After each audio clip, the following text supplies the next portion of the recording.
नमस्कार मित्रांनो, आपल्या या YouTube चॅनलवर आपले स्वागत आहे. हां. आजच्या या विशेष सखोल चर्चेत आपण एका अशा विषयावर बोलणार आहोत ज्याने गेल्या अनेक दशकांपासून जगभरातील म्हणजे अक्षरशः कोट्यावधी लोकांचं आयुष्य बदलून टाकलं आहे. हो, नक्कीच. आज आपण एका अत्यंत प्रभावशाली पुस्तकाचं सखोल विश्लेषण करणार आहोत. हे पुस्तक म्हणजे डेल कार्नेगी यांचं जगप्रसिद्ध how to win friends and influence people. अगदी बरोबर. आणि विशेष सांगा ना. म्हणजे आज आपण याच्या मराठी आवृत्तीचं परीक्षण करणार आहोत. ॲड शुभदा विद्वांस यांनी अत्यंत प्रभावीपणे अनुवादित केलेलं मित्र जोडा आणि लोकांवर प्रभाव पाडा. क्या बात आहे. मित्रांनो, या पुस्तकाच्या जगभरात तब्बल 5 कोटींहून अधिक प्रती विकल्या गेल्या आहेत. 5 कोटी? हा आकडाच खूप काही सांगून जातो. हो ना. जेव्हा एखादं पुस्तक 5 कोटी लोक वाचतात तेव्हा तो केवळ एक योगायोग असू शकत नाही. तो मानवी स्वभावाची आणि यशाची गुपितं उलगडणारा एक प्रमाणित खजिनाच असतो. खरंय. आपलं आजचं ध्येय या पुस्तकातील सुवर्णसमान विचार आणि खऱ्या यशाचं रहस्य उलगडणं हे आहे. तर या प्रवासात माझ्यासोबत आहेत आपल्या तज्ज्ञ विश्लेषक. आपण सुरुवातीलाच या 5 कोटींच्या आकड्यावर थोडा विचार करूया. एवढ्या प्रचंड संख्येने आणि इतक्या वेगवेगळ्या पिढ्यांनी हे पुस्तक का वाचलं असावं, यामागचं नेमकं रहस्य काय आहे? हा आकडा खरोखरच थक्क करणार आहे आणि यामागचं रहस्य मानवी मानसशास्त्रामध्ये दडलंय. यातली सर्वात लक्षवेधी गोष्ट अशी आहे की हे पुस्तक 1937 साली पहिल्यांदा प्रकाशित झालं. बापरे, म्हणजे जवळपास 90 वर्षांपूर्वी. अगदी. तरीही ते एका विशिष्ट काळापुरतं मर्यादित राहिले नाही. ते काळाच्या कसोटीवर पूर्णपणे उतरलं आहे. आपण आज कृत्रिम बुद्धिमत्तेच्या आणि प्रगत तंत्रज्ञानाच्या युगात जगत असलो तरी माणसाचा स्वभाव बदललेला नाहीये. बरोबर. मानवी स्वभाव, माणसाच्या मूलभूत भावना आणि त्याच्या गरजा अजिबात बदललेल्या नाहीत. डेल कार्नेगी यांच्या संशोधनातून आणि कार्नेगी इन्स्टिट्यूट ऑफ टेक्नॉलॉजीच्या अभ्यासातून एक अत्यंत धक्कादायक सत्य समोर आलंय. अच्छा, कोणतं सत्य? या अभ्यासानुसार कोणत्याही व्यक्तीच्या व्यावसायिक किंवा वैयक्तिक यशात केवळ 15% वाटा, फक्त 15% वाटा हा त्याच्या तांत्रिक ज्ञानाचा, त्याच्या पदव्यांचा किंवा बुद्धिमत्तेचा असतो. एक मिनिट, फक्त 15%? हो, फक्त 15. हा आकडा खरंच विचार करायला लावणार आहे. म्हणजे आपण आपलं संपूर्ण आयुष्य, आपली सगळी शैक्षणिक वर्षे डिग्र्या मिळवण्यात आणि तांत्रिक कौशल्य वाढवण्यात घालवतो. समाजाचाही पगडा असाच असतो की ज्याच्याकडे तांत्रिक ज्ञान जास्त तो जास्त यशस्वी. पण तरीही 85% यश हे वेगळ्याच गोष्टीवर अवलंबून आहे. मग हा 85% वाटा नेमका कशाचा आहे? हे मानवी स्थापत्यशास्त्र नक्की काय प्रकार आहे? अगदी बरोबर विचारलेत. उरलेला 85% वाटा हा मानवी स्थापत्यशास्त्र म्हणजेच ह्युमन इंजिनिअरिंगचा असतो. सोप्या भाषेत सांगायचं तर आपण लोकांशी कसं वागतो, त्यांच्याशी संवाद कसा साधतो, कठीण प्रसंगात त्यांना कसं हाताळतो आणि त्यांच्याशी भावनिकदृष्ट्या कसं जोडून घेतो. अगदी तेच. यावर आपलं 85% यश अवलंबून असतं. अगदी इंजिनिअरिंगसारख्या अत्यंत तांत्रिक क्षेत्रातही ज्या इंजिनिअरकडे केवळ उत्तम तांत्रिक ज्ञान आहे त्याला सामान्य पगार मिळतो. बरोबर. पण ज्या इंजिनिअरकडे तांत्रिक ज्ञानासोबतच लोकांना समजून घेण्याची, त्यांच्याकडून काम करून घेण्याची आणि नेतृत्व करण्याची क्षमता, तो सर्वोच्च शिखरावर पोहोचतो. अगदी. हे पुस्तक नेमक्या याच 85%वर काम करतं. कसं आहे, माणसाची एक अत्यंत नाजूक आणि दुखरी नस असते. कोणती? त्याला स्वतःचं महत्त्व हवं असतं, त्याला समजून घेणारं कोणीतरी हवं असतं. कार्नेगी यांनी नेमक्या याच नसेवर अचूक बोट ठेवलंय आणि ती बरी करण्याचे व्यावहारिक उपायही दिलेत. हे ऐकायला खूपच रंजक वाटतंय. ठीक आहे, आपण हे सविस्तर समजून घेऊया. या पुस्तकातील एका अत्यंत गाजलेल्या आणि वारंवार उद्धृत केल्या जाणाऱ्या वाक्याचा संदर्भ मला इथे द्यावासा वाटतो. हो, सांगा. मानवी संबंधांवर बोलताना कार्नेगी पुस्तकात म्हणतात, जर तुम्हाला मध गोळा करायचा असेल तर मधमाशांच्या पोळ्यावर कधीच लाथ मारू नका. वा, खूपच सुंदर वाक्य आहे. हो ना. हे वाक्य ऐकायला जितकं साधं वाटतं तितकंच त्याचा अर्थ खूप खोल आहे. आपण अनेकदा लोकांकडून चांगल्या वागणुकीची आणि सहकार्याची अपेक्षा करतो, पण त्यांच्याशी संवाद साधताना मात्र अत्यंत आक्रमक किंवा टीकात्मक होतो. जर आपण याचा व्यापक दृष्टिकोनातून विचार केला तर या एका साध्या वाक्यात मानवी संबंधांचं सर्वात मोठं आणि मूलभूत सूत्र दडलेलं आहे. ते कसं? मधमाशांच्या पोळ्यावर लाथ मारणं म्हणजे काय? तर समोरच्या व्यक्तीवर सतत टीका करणं, त्याची निंदा करणं किंवा त्याला सतत त्याच्या चुका दाखवून देणं. किंवा सतत तक्रार करणं. कार्नेगी अत्यंत स्पष्टपणे आणि मानसशास्त्रीय आधारावर सांगतात की टीका करणं हा पूर्णपणे मूर्खपणा आहे. मूर्खपणा. हो, जेव्हा आपण एखाद्यावर टीका करतो तेव्हा तो माणूस आपली चूक सुधारण्याऐवजी सर्वप्रथम स्वतःचा बचाव करण्यासाठी तत्पर होतो. बरोबर. डिफेन्सिव्ह होतो. माणसाचा मेंदू अशा प्रकारे बनलेला आहे की तो टीका ऐकताच बचावात्मक पवित्रा घेतो. त्याचा अहंकार दुखावला जातो. टीकेमुळे आपण कधीच कोणाचं मन वळू शकत नाही. उलट आपण त्याच्या मनात आपल्याबद्दल कायमचा राग आणि कटुता निर्माण करत असतो. आपण केवळ शत्रू निर्माण करत असतो. अगदी तसंच. पण इथे एक अत्यंत व्यावहारिक प्रश्न निर्माण होतो. विचारा. जर समोरची व्यक्ती खरोखरच चुकीची वागत असेल, म्हणजे कामाच्या ठिकाणी एखाद्या सहकार्याने मोठी चूक केली असेल, तर आपण काय करायचं? नुसतं गप्प बसायचं का? चुकांवर पांघरून घालायचं? अजिबात नाही. गप्प बसायचं नाही, पण आपली पद्धत बदलायची. पद्धत बदलायची. हो, कार्नेगी हे सांगत नाहीत की चुकांकडे दुर्लक्ष करा. ते सांगत आहेत की थेट आणि बोचरी टीका टाळा. चुकीच्या माणसाला समजून घेणं आणि त्याला माफ करणं यातच खरा मोठेपणा असतो. जेव्हा एखादा माणूस चुकीचं वागतो, तेव्हा तो तसा का वागतोय, त्याची बाजू काय असू शकते, हे समजून घेण्याचा प्रयत्न करा. सर्वसामान्य माणूस लगेच उद्विग्न होऊन प्रतिक्रिया देतो, पण एक समजूतदार आणि संयमी माणूस परिस्थितीचं विश्लेषण करतो. हो, टीका करणं, दोष देणं हे अत्यंत सोपं काम आहे. त्यासाठी कोणत्याही कौशल्याची गरज नसते. पण संयम, क्षमाशीलता आणि समोरच्याला न दुखावता त्याची चूक सुधारण्याची संधी देणं, यासाठी खऱ्या चारित्र्याची आणि आत्मनियंत्रणाची गरज असते. इथेच हा विषय खऱ्या अर्थाने रंजक होतो. कारण पुस्तकात अशी अनेक उदाहरणे आहेत जी आपल्याला आपल्याच वागणुकीचा आरसा दाखवतात. नक्कीच. मानवी स्वभाव कसा काम करतो हे समजावून सांगण्यासाठी मला यातली एक गोष्ट विशेष आठवते, जी थोडी नाट्यमय पण खूप काही शिकवून जाणारी आहे. ही गोष्ट आहे अमेरिकेतील प्रसिद्ध विचारवंत राल्फ वॉल्डो इमर्सन आणि त्यांच्या मुलाची. होय, ती वासराची गोष्ट. खरोखरच खूप मार्मिक आणि प्रत्येकाने नेहमी लक्षात ठेवावी अशी ही कथा आहे. बरोबर. प्रसंग असा होता की एकदा इमर्सन आणि त्यांचा मुलगा त्यांच्या गोठ्याबाहेर एका वासराला आत ढकलण्याचा आटोकाट प्रयत्न करत असतात. इमर्सन वासराला मागून पूर्ण ताकदीने ढकलत असतात आणि त्यांचा मुलगा वासराला पुढून ओढत असतो. दोघेही आपली पूर्ण ताकद पणाला लावतात, पण ते वासरू आपले चारही पाय जमिनीवर घट्ट रोवून जिद्दीने उभं राहतं. त्याला गोठ्यात जायचंच नसतं. हो, एका महान तत्ववेत्याला आणि त्याच्या तरुण मुलाला एका छोट्याशा वासरासमोर हार मानावी लागते. शारीरिक ताकद तिथे पूर्णपणे कुचकामी ठरते. यावरून एक अतिशय महत्त्वाचा प्रश्न उभा राहतो की आपण आपल्या वैयक्तिक किंवा व्यावसायिक आयुष्यात इतरांकडून काम करून घेताना नेमकी कोणती चूक करतो? कोणती चूक? इमर्सन आणि त्यांचा मुलगा केवळ त्यांना काय हवं आहे याचाच विचार करत होते. त्यांना वासरू गोठ्यात हवं होतं, पण त्यांनी वासराला काय हवं आहे याच्याशी त्यांना काहीही देणं घेणं नव्हतं. बरोबर. तिथेच एक आयरिश मोलकर्किणी येते. तिला कोणतंही मोठं तत्वज्ञान किंवा पुस्तकी ज्ञान माहीत नसतं, पण तिच्याकडे अस्सल व्यवहार चातुर्य असतं. ती येते, ती वासराला मारत नाही, ढकलत नाही किंवा कोणतीही बळजबरी करत नाही. मग ती काय करते? ती अत्यंत सहजतेने आपलं बोट त्या वासराच्या तोंडात घालते. वासरू ते बोट चोखत अगदी शांतपणे तिच्या मागे गोठ्यात चालत जातं. क्या बात आहे. इमर्सनच्या या गोष्टीतून एक गोष्ट स्पष्ट होते की बळजबरी करण्यापेक्षा दुसऱ्याला काय हवंय हे ओळखणं महत्वाचं आहे. हो, आपण ऑफिसमध्ये बॉस म्हणून किंवा घरात पालक म्हणून नेहमी आपल्याला काय हवं आहे हेच सांगत असतो. मला हे काम आज संध्याकाळपर्यंत पूर्ण हवं आहे किंवा मला तू परीक्षेत पहिला आलेला हवा आहेस. आपण आपली इच्छा त्यांच्यावर लादतो. अगदी अचूक ओळखलत. आणि म्हणूनच आपण अनेकदा अपयशी ठरतो.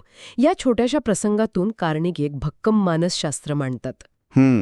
समोरच्या व्यक्तीच्या मनात काय चाललंय, त्यांची प्रबळ इच्छा, ज्याला आपण ईगर वॉन्ट म्हणतो, ती काय आहे हे ओळखून जर आपण कृती केली तर कोणतंही काम सहज शक्य होतं. आपण इतरांवर आपल्या इच्छा कधीच लादू शकत नाही. खरंय. जगातील प्रत्येक माणूस हा त्याच्या स्वतःच्या गरजा, स्वतःच्या इच्छा आणि स्वतःच्या फायद्याने प्रेरित होऊन काम करत असतो.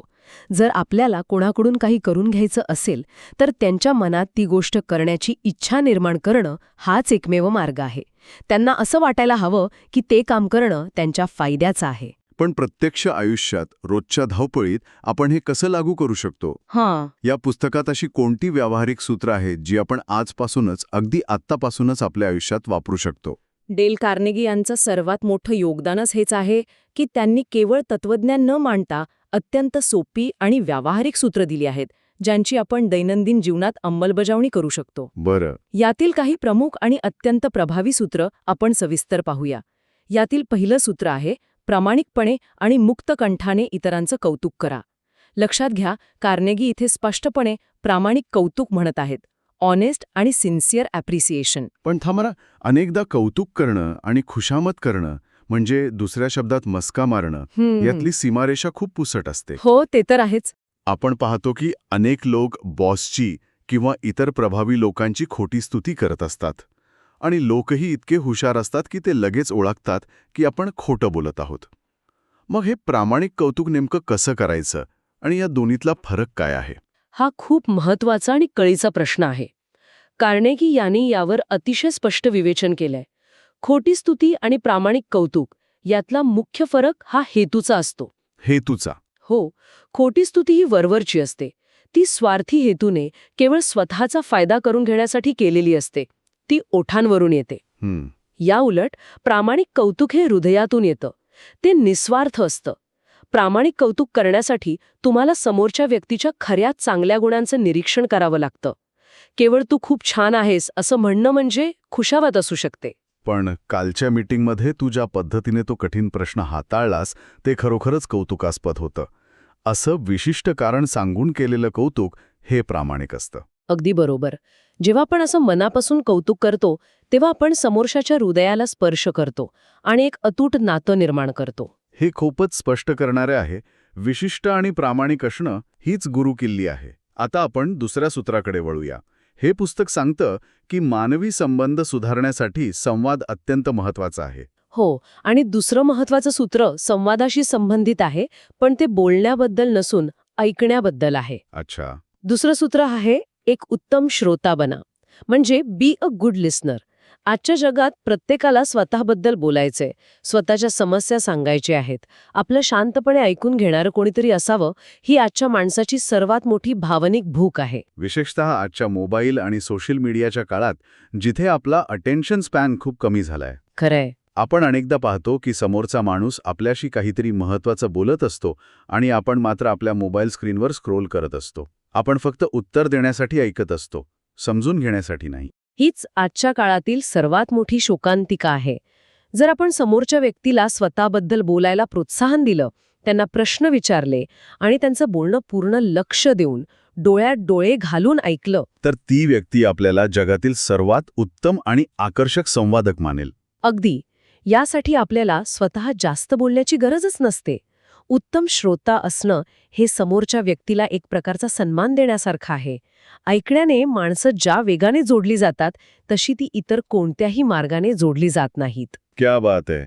आणि तिसरं सूत्र काय आहे जे मला वाटतं आपण सगळेच कुठेतरी विसरत चाललो आहोत? तिसरं सूत्र अत्यंत सोपं, पूर्णपणे मोफत, पण तरीही आजच्या तणावग्रस्त जगात अत्यंत दुर्मिळ होत चाललेलं आहे. आणि ते म्हणजे चेहऱ्यावर नेहमी हास्य ठेवा, स्माईल. डेल कार्नेगी म्हणतात की आपलं हास्य हे आपल्या सद्भावनेचं दूत असते. एका खऱ्या उबदार हास्यामध्ये इतकी ताकद असते की ते समोरच्याचा दिवसाचा सगळा थकवा आणि ताणतणाव दूर करू शकतं. जेव्हा आपण हसतमुखाने एखाद्याचं स्वागत करतो तेव्हा आपण न बोलता त्यांना संदेश देत असतो की मला तुम्हाला भेटून आनंद झाला, तुम्ही माझ्यासाठी महत्वाचे आहात. हे खरंच खूप शक्तिशाली आहे. आणि आता आपण चौथ्या सूत्राकडे येऊया, जे कदाचित आजच्या काळात सर्वात कठीण पण तितकंच महत्वाचं आहे. विशेषतः जेव्हा आपण व्हॉट्सअप फॅमिली ग्रुप्स, ऑफिसमधील वाद किंवा सोशल मीडियावरील चर्चांमध्ये अडकतो. होय, चौथं सूत्र सांगतं, वादविवाद नेहमी टाळा. कार्नेगी एक अतिशय सुंदर विचार मांडतात की वादविवादातून सर्वोत्तम मार्ग काढण्याचा एकमेव उपाय म्हणजे तो टाळणं. ते स्पष्ट करतात की आपण वादविवादात कधीच जिंकू शकत नाही. हे थोडं गोंधळात टाकणारं आहे. आपण वादविवादात कधीच जिंकू शकत नाही असं कसं शक्य आहे? जर माझ्याकडे भक्कम पुरावे असतील आणि मी बरोबर असेन तर मी जिंकू शकतो ना? तार्किकदृष्ट्या आपण जिंकू शकतो, पण मानवी संबंधांच्या पातळीवर आपण हरतोच. ते कसं? कारण जर आपण वादविवादात हारलो तर आपण हरलोच. पण जरी आपण तो वाद जिंकला आणि समोरच्याला पूर्णपणे चुकीचं सिद्ध केलं, त्याची युक्तिवादाने कोंडी केली, तरी आपण काय मिळवतो? आपण त्याचा अहंकार दुखवतो, त्याला अपमानित झाल्यासारखं वाटायला लावतो. बरोबर. आणि ज्या व्यक्तीचा अहंकार आपण दुखावतो ती व्यक्ती आपली कधीच मित्र होऊ शकत नाही. ती व्यक्ती आपल्याबद्दल मनात अडी धरून राहते. त्यामुळे वाद जिंकूनही आपण संबंध गमावतो. म्हणूनच वाद टाळणं हा सर्वात मोठा विजय आहे. अगदी बरोबर. आणि यासोबतच आणखी एक अत्यंत महत्त्वाची गोष्ट जोडलेली आहे. जर आपण चुकीचे असू तर तात्काळ, प्रामाणिकपणे आणि कोणत्याही संकोचाशिवाय आपली चूक मान्य करा. स्वतःहून चूक मान्य केल्याने समोरच्याचा राग निम्म्याहून अधिक कमी होतो आणि परिस्थिती लगेच निवळते. हे सगळे ऐकताना मला पुस्तकातील क्रिस नावाच्या त्या अत्यंत लाजाळू मुलाचं उदाहरण प्रकर्षाने आठवतं. हो, ते उदाहरण खूपच हृदयस्पर्शी आहे. या तत्वांचा विशेषतः प्रामाणिक कौतुक आणि महत्त्व देण्याचा खऱ्या आयुष्यात कसा चमत्कारिक परिणाम होतो हे त्यावरून अगदी स्पष्ट होतं. ख्रिस हा 14 वर्षांचा अतिशय शांत, लाजाळू आणि स्वतःमध्ये अजिबात आत्मविश्वास नसलेला मुलगा होता. त्याला नेहमी वाटायचं की तो कुचकामी आहे, त्याच्यात काहीच विशेष नाही. तो नेहमी स्वतःला लपवण्याचा प्रयत्न करायचा. हो. पण त्याच्या एका शिक्षकाने, मिस्टर रोलंड यांनी त्याच्यातील एक सुप्त गुण, एक वेगळी चमक ओळखली. त्यांनी ख्रिसला एकदा जवळ बोलवलं आणि अत्यंत प्रामाणिकपणे त्याच्या डोळ्यात बघून त्याला सांगितलं, "ख्रिस, तू खूप महत्त्वाचा आहेस. तुझ्यामध्ये काहीतरी मोठं करून दाखवण्याची प्रबळ इच्छा आणि क्षमता मला दिसते." आणि त्या एका वाक्याचा त्या निरागस मुलावर काय परिणाम झाला? तो प्रसंग पुस्तकात वाचताना खरोखरच अंगावर काटा येतो. त्या 14 वर्षांच्या मुलाच्या डोळ्यांतून घळाघळा पाणी वाहू लागला. त्याला स्वतःच्या कानावर विश्वासच बसत नव्हता.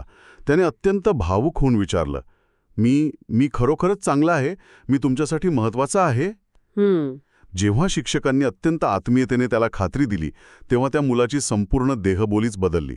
काही क्षणांपूर्वी खांदे पाडून उभा असलेला ख्रिस वर्गाबाहेर पडताना जणू 2 इंचांनी उंच झाल्यासारखं वाटत होता. अगदी. त्याच्या निळ्या डोळ्यांत एक नवीन ऊर्जा आणि आत्मविश्वास चमकत होता. फक्त एका व्यक्तीने त्याच्या अस्तित्वावर विश्वास ठेवला, त्याचा प्रामाणिक कौतुक केलं आणि त्या एका क्षणाने ख्रिसच्या संपूर्ण आयुष्याला, त्याच्या विचारसरणीला एक पूर्णपणे सकारात्मक वळण दिलं.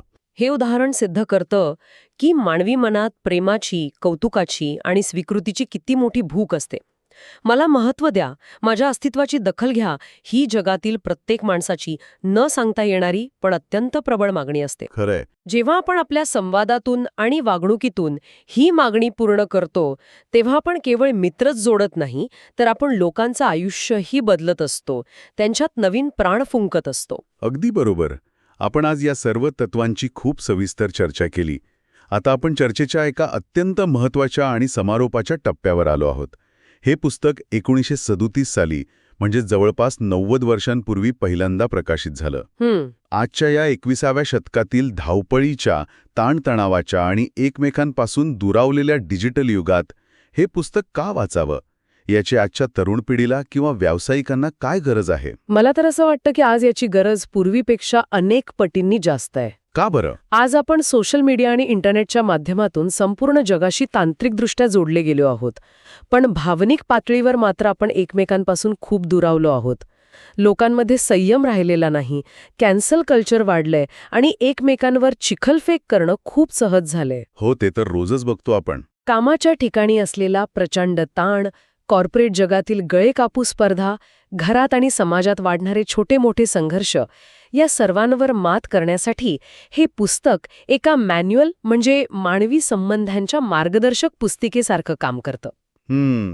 हे पुस्तक केवळ व्यवसाय किंवा नोकरीत पदोन्नती मिळवण्यासाठी नाही, तर घरात आपल्या पती-पत्नीसोबतचं नातं अधिक दृढ करण्यासाठी, मुलांच्या मानसिक गरजा समजून घेण्यासाठी आणि समाजात वावरताना येणारे अनावश्यक संघर्ष टाळण्यासाठी अत्यंत उपयुक्त आहे. नक्कीच.